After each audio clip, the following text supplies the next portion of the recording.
Okay, it's 19 August, I think, and welcome to Dis and Dat Information. We're looking still at Andre's Saenz de Sicilia. In this case, it's not the single article, uh, but rather the book itself, the text itself. So I'm reading from that. Its title is Subsumption in Kant, Hegel, and Marx, from the Critique of Reason to the Critique of Society.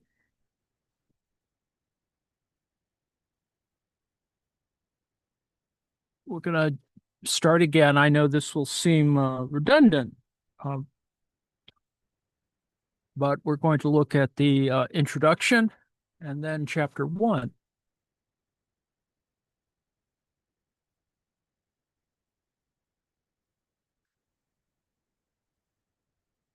This book focuses on the concept of subsumption as the site of a central problematic in the encounter between modern philosophy and critical social theory. It traces the development of the concept and shifting context of its application in the work of Kant, Hegel, and above all, Marx, thus following the transformation of the philosophical critique of reason into a radical critique of society. This book does not propose a new interpretation of the concept of subsumption per se, nor offer a detailed historical reconstruction of its transmission and modification, although interpretive and critical or critico historical issues are central to the arguments made throughout.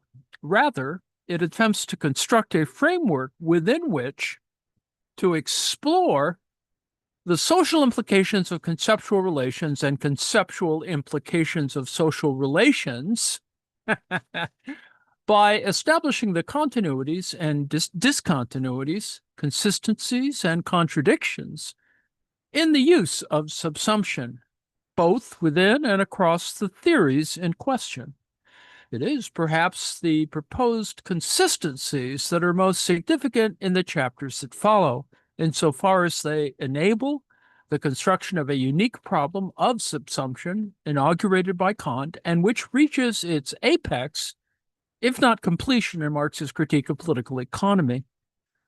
This project departs from the contention that there exists a necessary interconnection between the transcendent, dialectical, and socioeconomic context in which subsumption is employed, a problematic conceptual core which informs, whether explicitly or implicitly, the sense of every relation that can be described as subsumptive. More than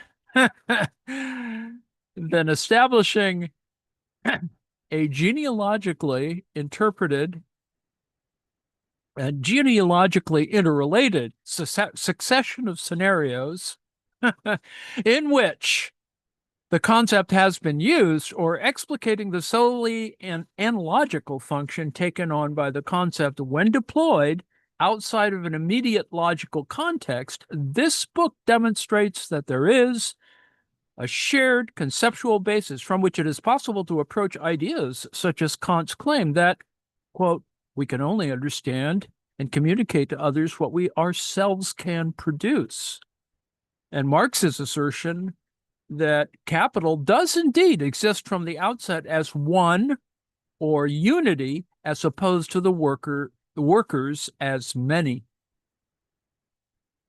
The key to the comprehension of such diverse statements lies in a critical conception of subsumption that refers to the productive and oppressive dimensions of conceptually organized systems in process, and a dynamic articulation of concepts such as abstraction, composition, form, and totality.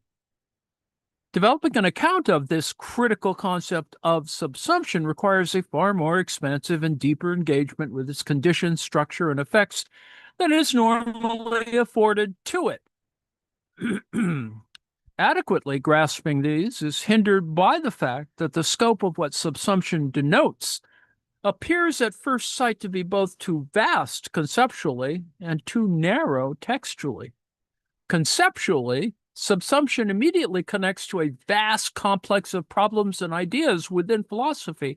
Almost all logic, epistemology, and ontology invokes an idea of subsumption taken in its broadest sense as a mode of classification, inclusion, or identification, even where the term itself is not invoked directly, as well as to other disciplines. That is, legal theory, art history, informatics, etc.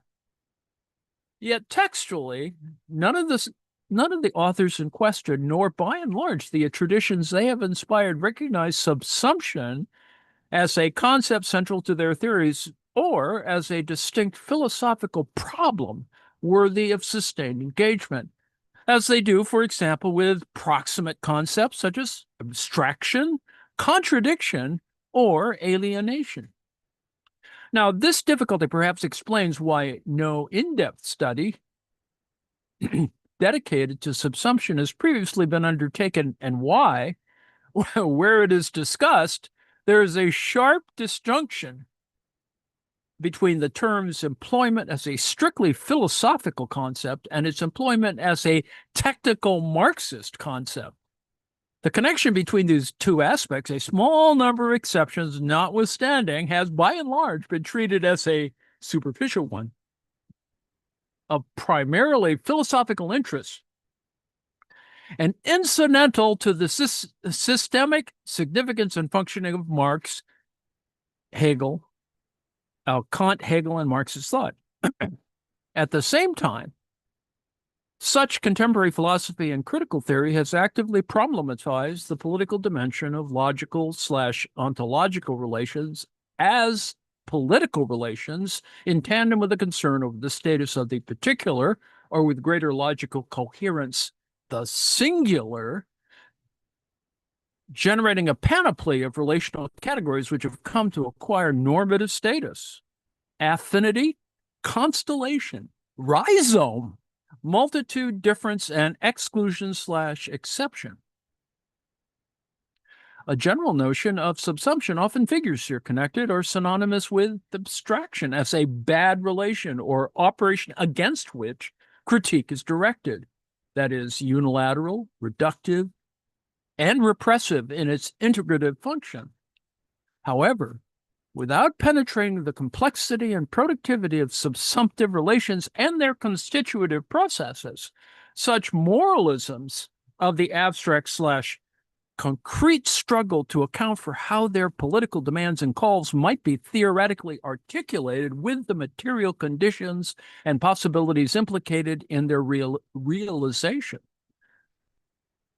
Now, alternatively, departing from a more specific but liberally interpreted reading of subsumption in Marx's work, the concept has been employed by authors as diverse as Antonio Negri and Theodore W. Adorno as a periodizing marker to register the degree to which qualitative particularity has been effaced by the identitarian organizational forces of capital in its progressive colonization of the human life world.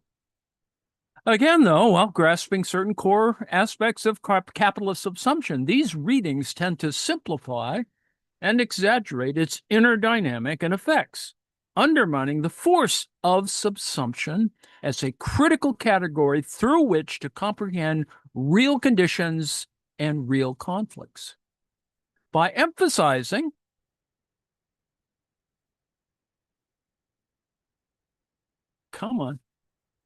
the consistency and coherence of the problem of subsumption in its critical form, this book aims to overcome at least some of the aporias, that is, gaps, these philosophical approaches to an oppressive social reality face, drawing out the deeper theoretical issues and structures at stake in the concept. However, the objective of such an approach is not simply to lump together the distinct approaches offered by Kant, Hegel, and Marx under a monolithic and all-encompassing notion of subsumption. Rather, drawing out these structural continuities also allows for a stronger conception of where the key theoretical breaks lie between them, In this sense, this book reckons with new dimensions of subsumption that emerge from two fundamental modifications in the scope and context of its theoretical meaning, as well as the political implications that flow from them. Now, the first of these breaks occurs between the classical, i.e. pre-Kantian, and critical conceptions of subsumption. In its traditional philosophical form, subsumption names the hierarchical relation between a universal and particular, where the particular is said to be an instance of the universal category or concept, and all particulars gathered under the universal share the same relation of logical identity to it. At the same time, subsumption also refers to the act of judgment that produces this relation, that of subsuming the particular under the universal. Here, it has the legal connotations evoked by Kant of determining the universal rule under which a individual case falls, and in this sense, it can be conceived of as a problem of correct judgment.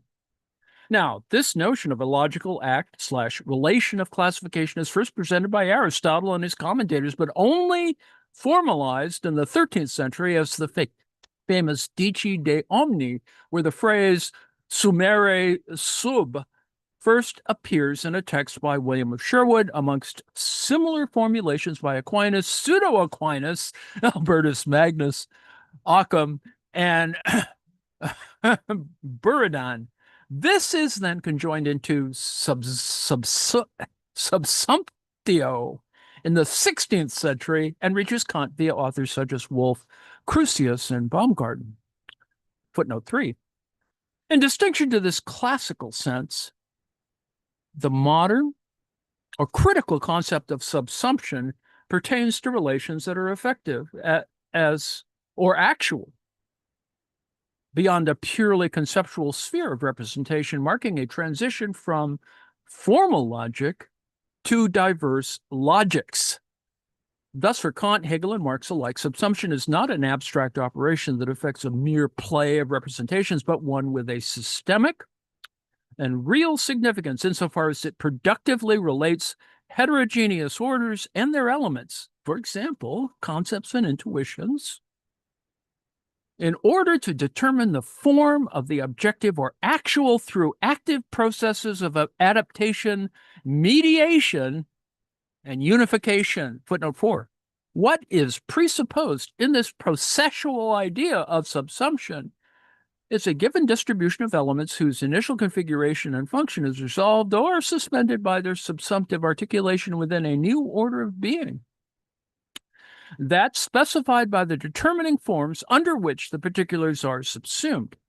It is this formative activity of the dominant relational series upon the subsumed series, the dominant relational series upon the subsumed series, which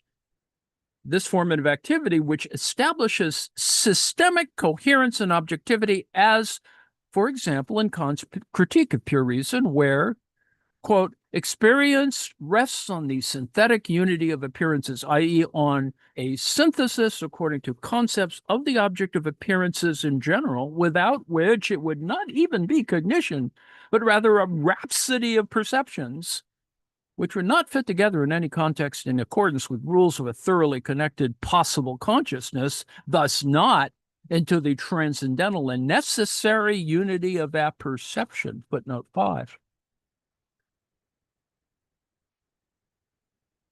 Let me break for a second. I'll be back in a moment.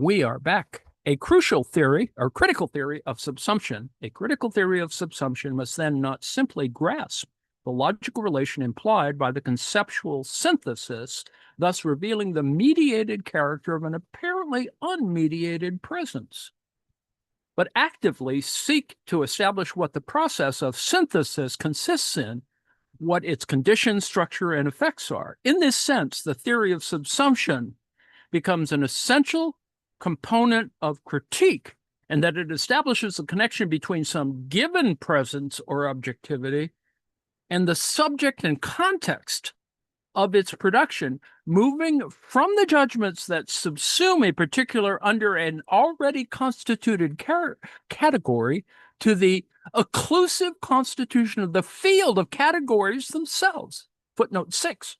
What is key to the critical procedure is that the two orders of being, which appear from a systemic standpoint as particular and universal, have the contradictory dual status of a specific heterogeneity and generic homogeneity, respectively. A contradiction that is comprehended with reference to a mediating ground of unity irreducible to either order and containing both, what I will term the compositional totality in which they subsist. Now, Kant initiates this critical reorientation, but both the field of categories he establishes and their ground of unity are destabilized by subsequent thinkers, most importantly Hegel. Nonetheless, even in its basic outline, this critical recoding of subsumption generates the specific problem of how to think the articulation of 1, a dominant system of principles of form; 2, the multitude of particular or minor elements transformed and united according to these principles; and 3, the compositional totality that is their shared medium of existence. The second break occurs between the critical philosophical and critical social conceptions of subsumption. Consistent in both is the aforementioned impulse to penetrate through the surface level of appearances and establish the real processes and systemic structure through which they are constituted. However, Marx's challenge to philosophy radically alters the stakes of subsumption by contesting the ideal basis and purely subjective compositional totality within which it was thought to occur by Kant and Hegel. Now, through this, quote, new materialism, unquote, of historical practice, Marx undermines the finality and truth of those underlying syntheses and mediations traced by critical idealism back to purely ideal relations, and instead establishes an alternative account of form determination, based on the practical dimension of sensuous activity.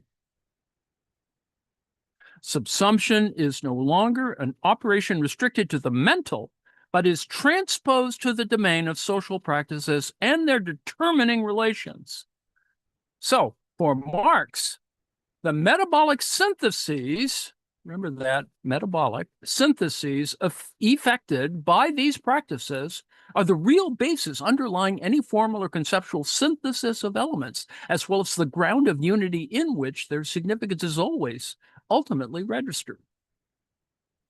Marx does not entirely jettison the notion of a subjective constitution of objectivity, but in contrast to Kant and Hegel, it cannot for him be decoupled from the living, natural dimension of subjective being implied in his idea of social humanity, in light of which self-sufficient philosophy, the selbstständige philosophy, loses its medium of existence. This means that the field of categories under which individuals and objects are subsumed are not reducible to categories of thought, although, as I will agree, they may still retain a conceptual dimension, but are more broadly conceived as categories of historical being or social forms of existence that determine and are constituted through the collective practice of social individuals. The immense theoretical revolution contained in Marx's early attack on philosophical conceptions of actuality and form are profound and widely recognized as such, if not normally in terms of discourse of subsumption, in terms of a discourse of subsumption. By pursuing the problematic of synthesis, mediation, and compositional totality, through his radical reorientation, new dimensions and insights into both Marx's theory,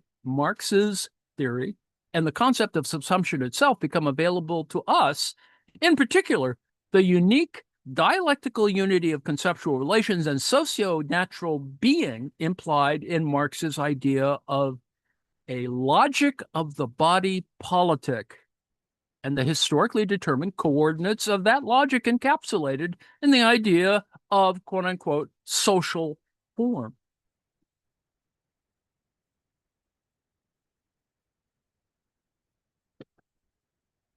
As I will show, Marx's key break with Kant and Hegel turns precisely on this construction of subsumption as a fundamentally historical problem.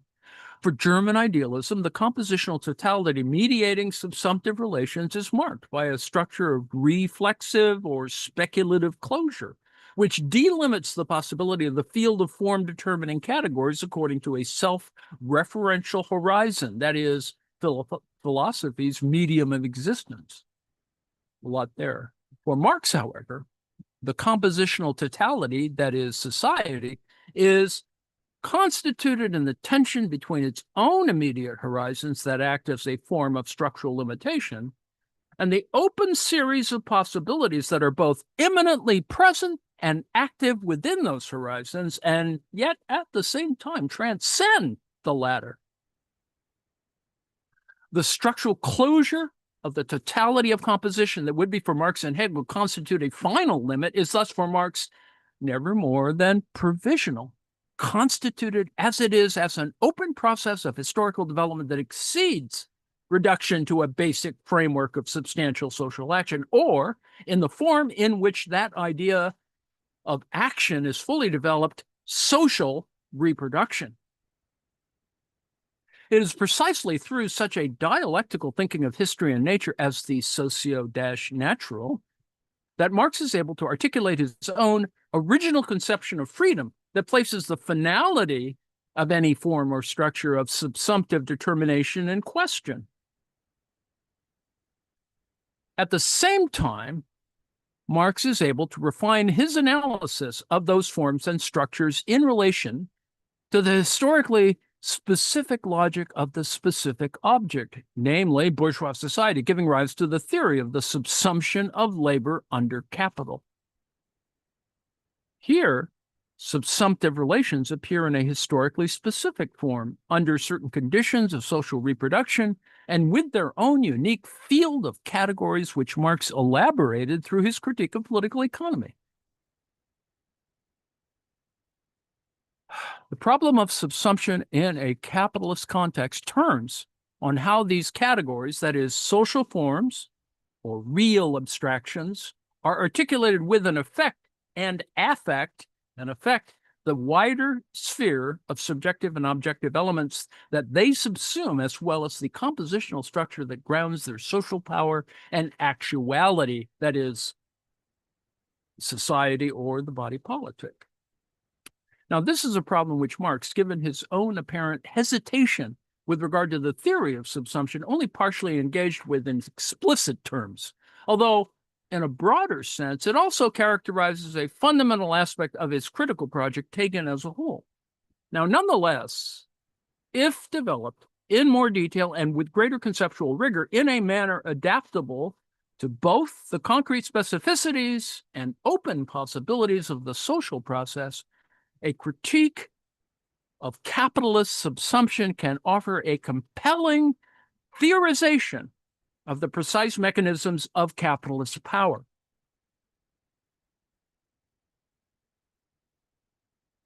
their supporting frameworks and developmental mechanics, as well as their supporting frameworks and developmental dynamics. Such a critique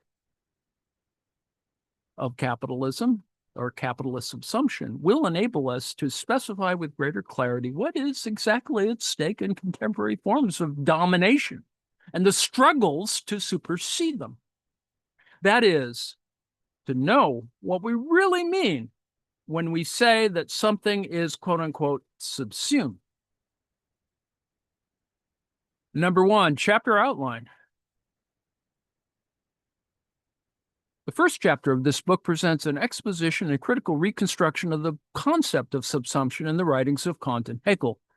In analyzing the various forms of subsumptive judgment presented by Kant in his first and third critiques, it offers an account of the basic problem and modifications of the concept in its critical philosophical form, i.e., as a concept that still denotes logical inclusion or categorization as in its classic form, but that equally functions, number 1, as a productive relation of determination between elements that are not formally homogeneous, 2, as the mediating condition of an apparently self-sufficient totality, and 3, as a process dependent on a pre-existing ground of unity, that is, a totality of composition within which both the subsumed and subsuming entity exist.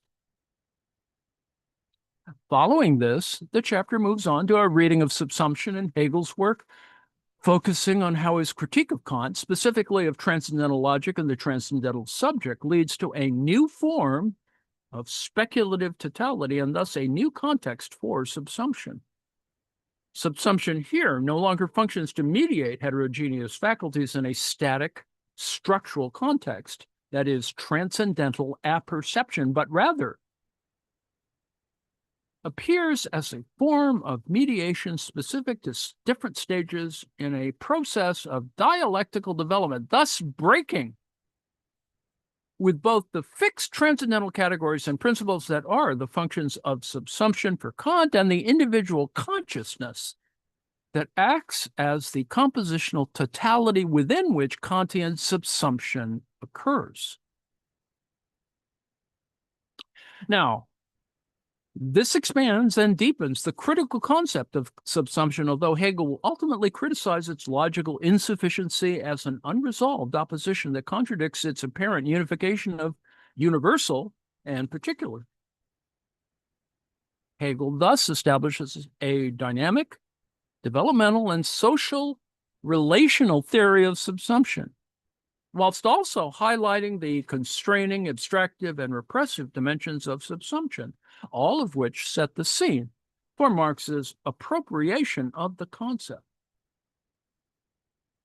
The second chapter of the book presents a reconstruction of Marx's new materialism and its logic of natural historical being by tracing Marx's transformation of philosophical critique on the basis of his famous assertion that all mysteries which lead theory to mystification find their rational solution in human practice. And in the comprehension of this practice, footnote 8, it asks how such practice can be understood as distinct from philosophical, that is purely intellectual activity, and how it transforms the determinations and implications of subsumption in its critical sense by situating it within a new medium of existence, that is human practice. The chapter explores both the continuities in Marx's critical adoption of Hegel's dialectical framework as a critique of appearances and the exposition of constitutive subject-object mediations, and the divergences contained in his development of a materialist account of activity and actuality. This latter aspect passes, that's actuality, the latter aspect passes through stages of increasing conceptual richness and critical effectivity in Marx's texts, grounding itself in the concepts of activity, praxis, labor, social production, and finally, in a general theory of social reproduction, which I argue, following Bolivar Echeverria, is the most developed formulation of Marxism materialism. Through this concept of socially reproductive activity, the underlying syntheses is exposed in the idealistic critique of subsumptive relations are reconceived as metabolic interactions between productive subjects and natural objectivity, giving rise to socio-natural or transnaturalized forms whose objectivity is determined with reference to a practical rather than intellectual totality, that is, society. This practical totality, that is, the socio-natural forms that exist within it, and the metabolic syntheses of labor that produce them are all co-determined by structures of social and practical relationality, which are historically variable and in a process of constant contestation. Accounting for this variability necessitates the analytic movement from the general, i.e., transhistorical theory of social reproduction, to its specific and evolving historical configurations. The chapter thus finally explores the double aspect of every social process as at once a process of social reproduction, that is, by which a given configuration of social being is sustained, and at the same time, a process of historical development by which a determinate course of social becoming unfolds. Lot there. Chapter 3 moves on to systematically reconstruct Marx's theory of capitalist subsumption from the various discussions of subsumption within his critique of political economy, beginning in the late 1850s. In doing so, it brings together the idea of a productive, constitutive process of conceptual subsumption developed in Chapter 1 with Marx's materialism of the social reproduction process as outlined in Chapter 2.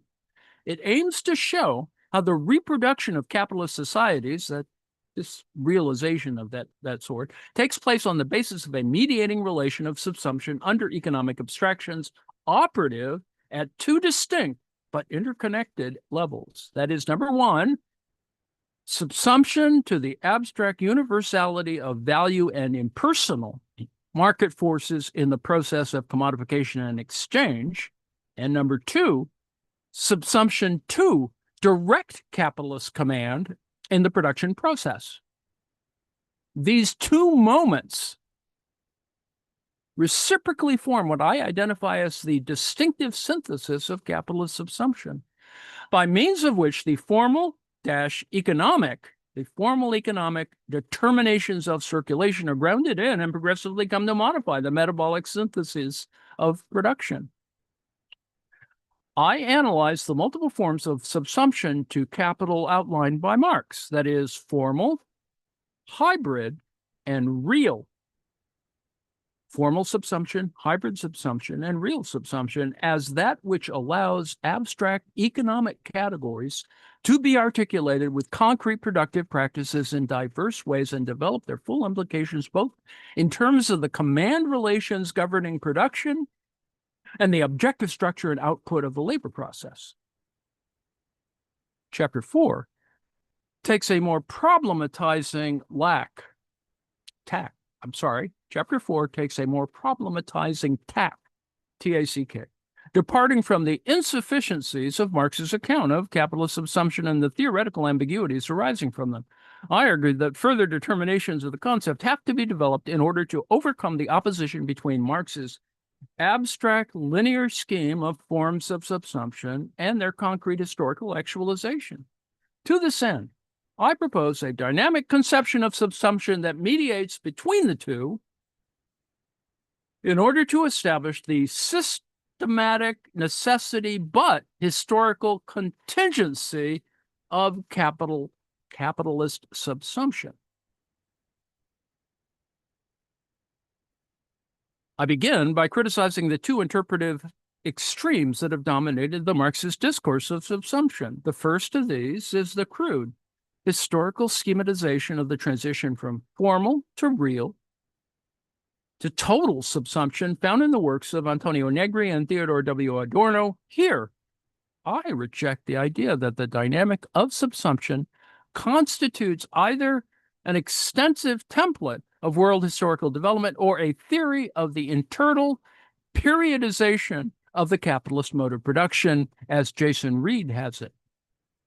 I subsequently engage with the systematic dialectics of theorists such as Christopher J. Arthur and Moishe Postone, whereas the first approach fails to adequately think historical openness and developmental complexity whereas the first approach fails to adequately think historical openness and developmental complexity in its conception of the subsumptive dynamic, the second excises the antagonistic character of the subsumptive process, reducing class struggle and the power relations driving social development to functional residues of a self-moving logical subject reminiscent of Hegel's concept.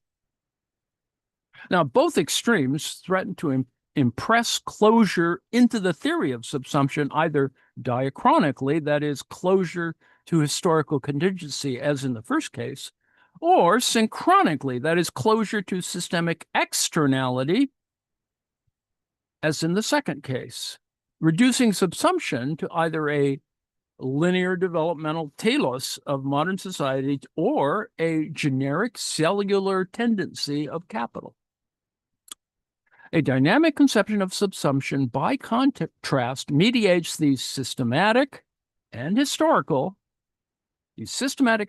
and historical aspects in order to establish the reciprocal relationship between local mechanisms of direct command, that is, forms of subsumption through which labor is controlled in the production process, see wage, I assume, and a global system of domination.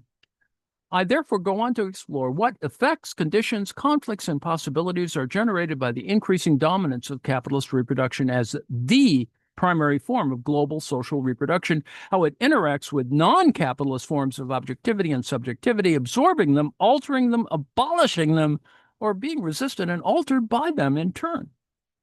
Finally, I consider how this approach can open the path for further critical engagement at various levels of concretion with the ongoing processes of subsumption and resistance across the globe. So what I've gotten to here is to the end of the introduction, which gives the kind of overview of the entire text, and yet, states some important elements, all of which seem kind of abstract, but I hopefully you can see the certain distinctions made here, a series of interesting dichotomies, problematic dichotomies, but ones which are spelled out, I would assert, with an entire literature, for example, of historical contingency, etc. So it's all there. You just have to sort through it, and subsumption is a means by which we can get there. So that's the hope I would assert. So chapter 1, we'll begin with chapter 1, and I'll stop in 15 minutes or so. The invention of a critical concept of subsumption. Kant, subsumption, section 1, Kant, subsumption and synthesis. We're in chapter 1.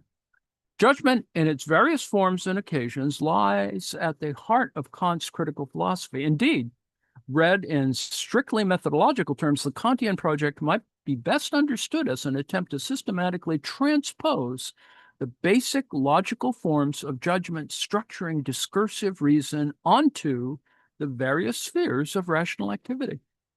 The activity characteristic characterizing human life, that is knowledge, practice, taste, etc., in order to secure their objective validity.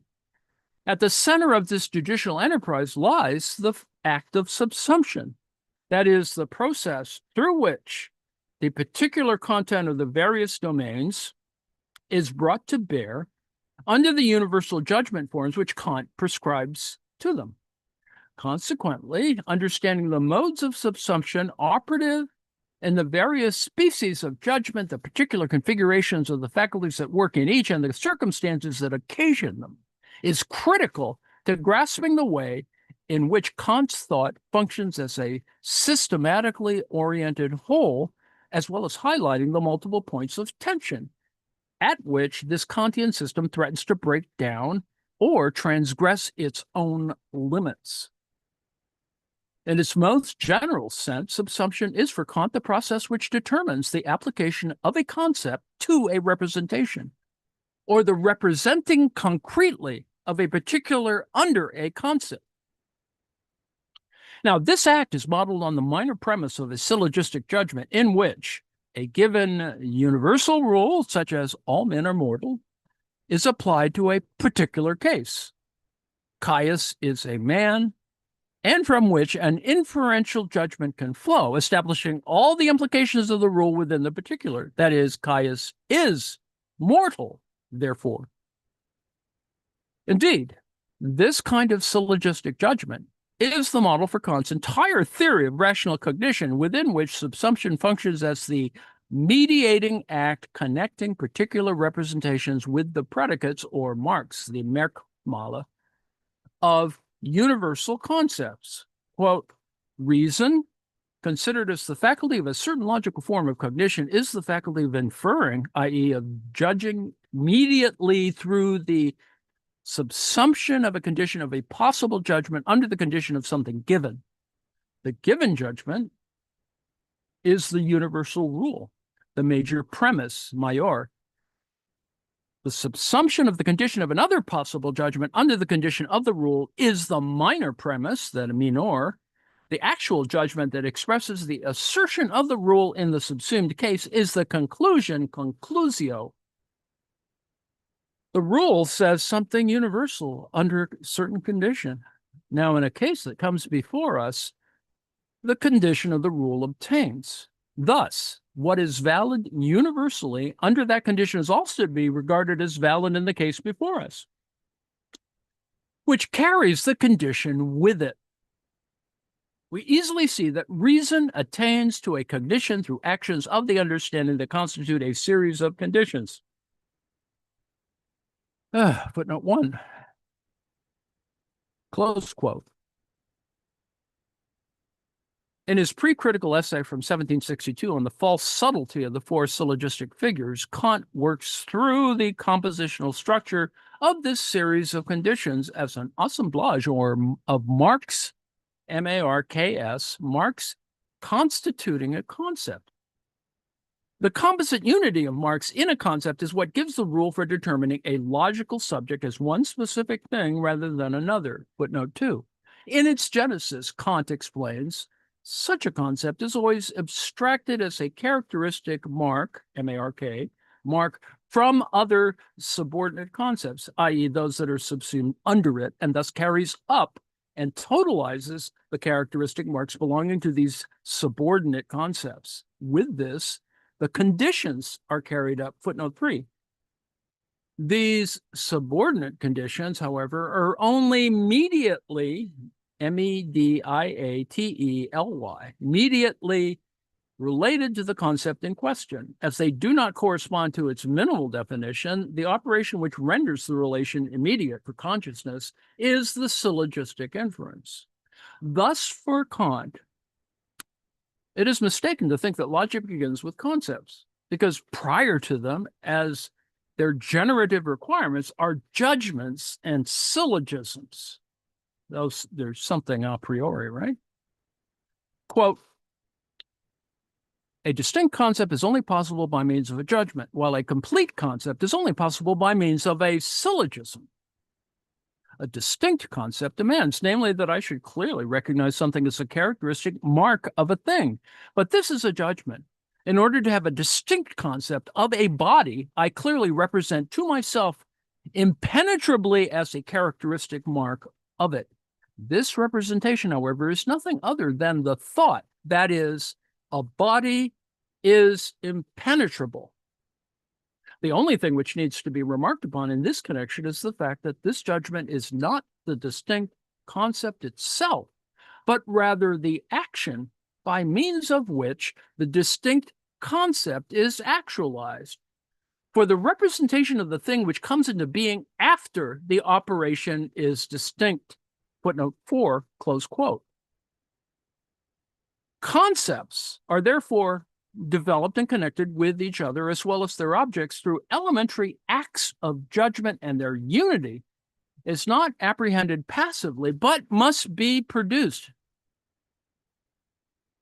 In prioritizing the active dynamic aspect of thought in this way, Kant establishes the centrality of subsumption as the core operation underlying the logical relationship between universals and particulars, which brings the latter, that is particulars, under the former universals immediately in imagination.